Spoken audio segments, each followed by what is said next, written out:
Welcome. In this video we are going to learn local exploit suggester post exploitation module in Metasploit.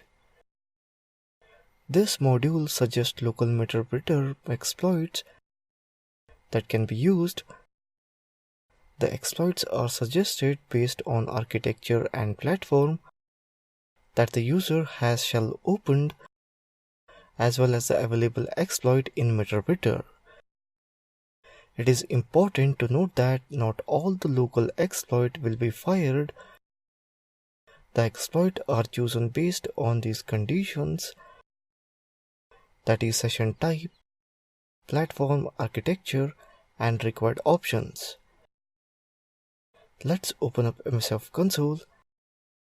Here I already created interpreter session.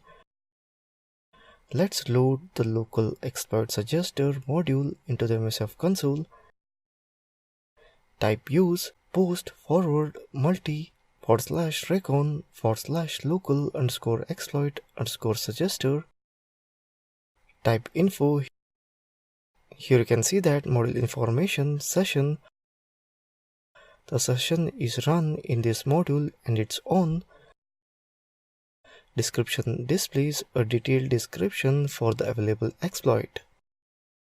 Set session as 1. Execute it.